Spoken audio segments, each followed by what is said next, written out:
Good evening, friends. This is Sri Primo again with Dr. Dan Kessler. We had some technical glitches recording this Masters recap, but welcome, Dan. Say hello to friends again. Yeah, hello, friends. Let's do this again. And we'll do this again. And it was very unfortunate that we had a lot of insights, but I guess we don't want to let down the audience. So we'll do this again. So just to recap, Jon Rahm came back from four shots back, won the Masters over Brooks Koepka and Phil Mickelson, among others. Impressive win for the Spaniard, the fourth Spaniard to win the Masters after Seve Ballesteros twice, Olazabal, and then Sergio Garcia, and he won this like on the 40th anniversary of Seve's win. So impressive win by Jon Rahm. Great, back and forth between Koepka. So Dan, what did you think was the keys to Jon Rahm's success, and what happened to Koepka because he was leading throughout the tournament, from Thursday? Yeah, I mean, it was. I was quite surprised at the way the fourth round played out. Koepka played a great first two rounds. Had a commanding 3 or 4 stroke lead, and then throughout the third round, I think it started at 4. And then Rahm was able to nibble away and get it down to, I believe, 2 strokes to start the final round, which it was a lot of golf played today. Maybe that played a little bit of a role.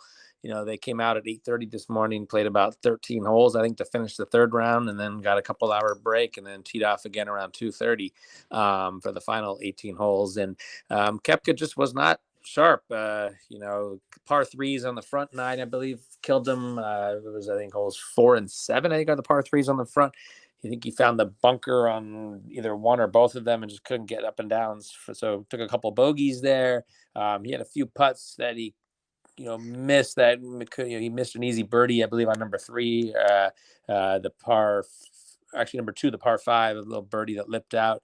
And I think the difference was, just Rahm. I mean, it's hard to play 4 great rounds, and I guess you kind of need to if you're going to win a tournament like a major.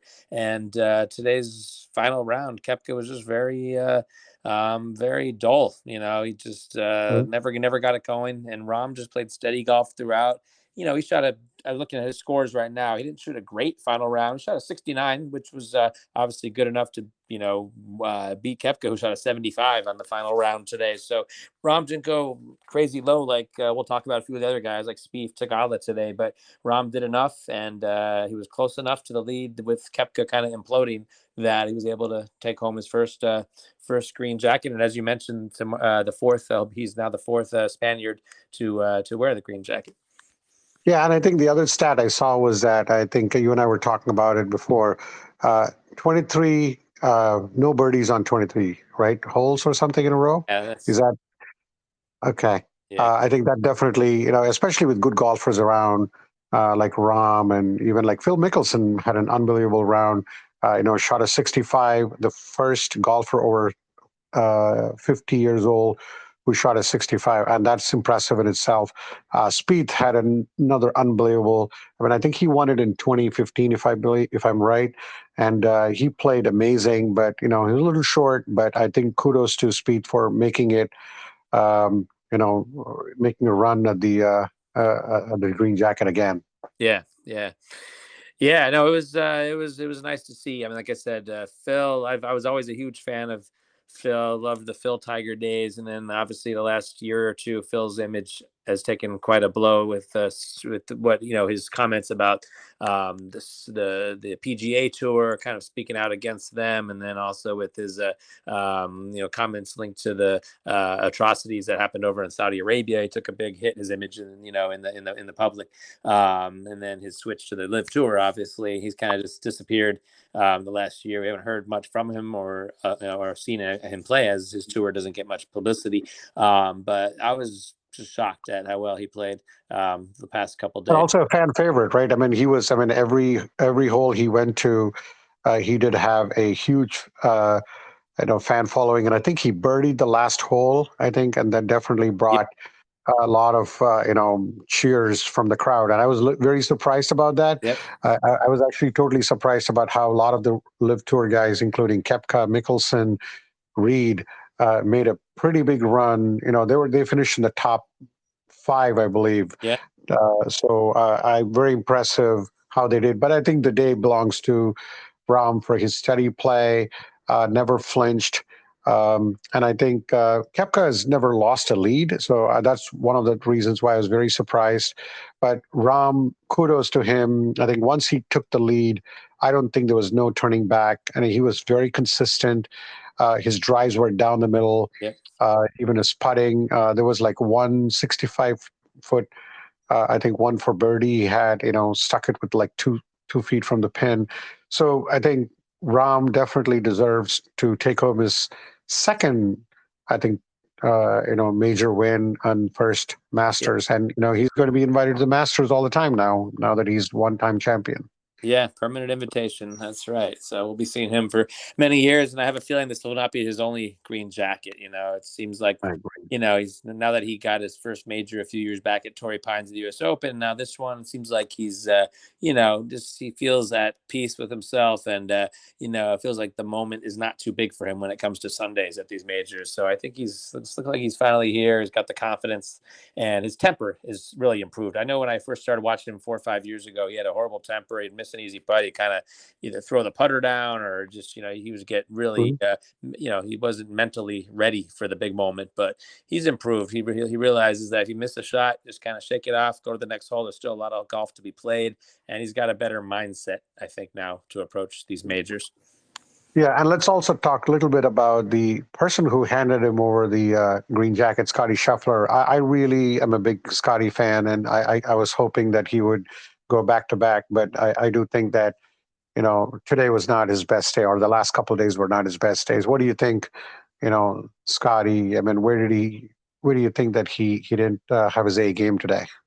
Yeah, I mean, it looks like I think his putter just wasn't there this week. We didn't see a lot of his shots because, as we know on TV, once somebody's not in the lead, they don't show a lot of that player on TV. So, but essentially, I'm looking at his round by round breakdown. Looks like his second round is what did him in. He shot a 75 on Friday after a nice opening round of 68, and then this weekend shot 71, 70. And today, I did see a fair amount of. They did show him quite a bit on the front nine. He's missed about 3 or 4 putts of like 6 to 8 feet, putts that he often makes. And, so that his final score was a -4. That could have been a -7, -8, with those 3 or 4 putts that he makes. So his putter just wasn't there this weekend. And his ball striking was fine, tee to green. Yep. But the putter's what you need at these majors to, get you over the hump usually. And that was the difference for him this weekend. But yeah, no, I'm a big fan of his. He's going to win several more of these majors with the kind of game that he has. There's no doubt.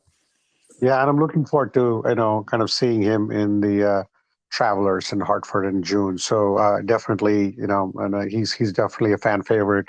So I do. I mean, like I said, the day belonged to Jon Rahm. Impressive comeback, down four, winning by four. And or Koepka and Mickelson, who made a late. Especially Mickelson made a late push and Spieth made Yeah. a late push. Yeah. There was one other story we were following. I think when we started was Tiger Woods. I think impressive 23rd straight major uh, or 23rd Masters that he has made the cut. I don't think any golfer comes close to that. But unfortunately, had to pull. Because of injury, he had to pull Yeah. out of the Masters. So what did you think? Any parts of his game that you saw anything that your comments on that? Yeah, I mean, I think we can conclude, unfortunately, that obviously the best of Tiger is well behind him, and that's not surprising to him. We kind of know that, but I just from what it just becomes more and more obvious that he's just not going to be able to compete with these top PGA players when it comes to these majors and even the other PGA Tour events. Just seems like his body will just not allow him to compete for 4 straight days. Maybe one round he could put up a great round. He's still got great swing speed, ball velocity, all that stuff. He's got some, he still can swing as far as hit the ball as far as anyone. And, his short game is still on point. Once again, it looks like it's back to where it used to be. But for him to put together 3 or 4 days physically just to walk on the leg that was, surgically repaired that he almost lost, it just seems like that's going to prevent him from ever returning to the form that we once saw Tiger at many, many years ago. So it's unfortunate, but it's still great to see him out there.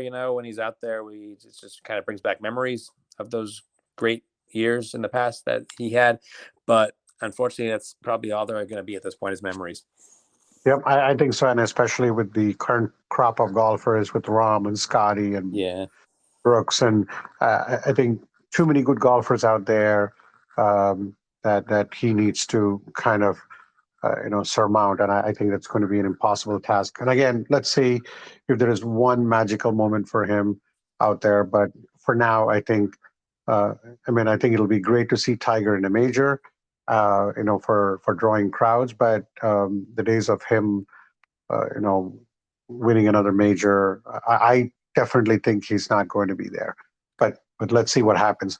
So I think, Dan, it's been a pleasure, not only doing the recap and also some basketball um, uh, recaps and previews. So this was a good run at the Masters. So we do have other golf tournaments and other sports that we will be touching upon over the course of this year. So I do really want to thank Dr. Dan for lending his insight to many sports. So, and we look forward to doing many of these. So thank you once again, Dan.